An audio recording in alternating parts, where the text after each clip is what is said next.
এই গরমের মধ্যে নদীর পাড়ে কার না ভাল লাগে, তার উপর যদি থাকে এরকম জোরে জোরে প্রচুর পরিমাণ বাতাস। তো আজকে আমি চলে আইছি মাওয়া পদ্মা পাড়ে নদীর পাড়ে, কারণ আজকে এইখানে প্রচুর প্রচুর পরিমাণ বাতাস এবং সাথে দেখতেছি আকাশে চান উঠছে। এই গরমের মধ্যে নদীর পাড়ে আইয়া আমার পরানটা যেন একেবারে ঠান্ডা হয়ে গেছে, পরানটা পুরাই জুড়ে গেছে। কি পরিমাণ বাতাস, বাতাসের শব্দ হইলে আপনারা কিন্তু নিজেরাই অনুভব করতে পারতেছেন কত জোরে জোরে বাতাস বইতে আছে। এই জায়গা আওয়ার পর কিছুক্ষণ পর মনে হলো যেন আমি সাগরের পাড়ে দাঁড়াই আছি। এখানে যে জায়গায় যাই বা যেখানেই খাড়াই, যে দোকানপাটগুলো দেখি না কেন, মনে হয় যেন পুরো সাগরের পাড়ের ফিলগুলো পাইতে আসি।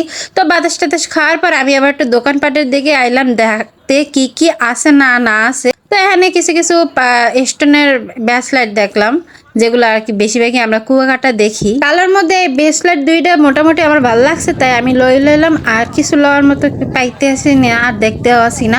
তারপর একটু সামনে আইসক্রিম পাইলাম, তো একটু আইসক্রিম খাইলাম। গরমের মধ্যে তো আইসক্রিম খাইতে আরও ভালো লাগে। তো তারপর একটু বাতাস টাতাস খাইয়ে আবার গেলাম একটু স্টলের দিকে। দূর দিয়েই পড়লো চোখে, এই জন্য আবার দৌড়েই গেলাম। তো আইসে দেখি যে এখানে সমুদ্রের পাড়ে যেগুলো যেগুলো পাওয়া যায় এই জায়গায় সবই আছে।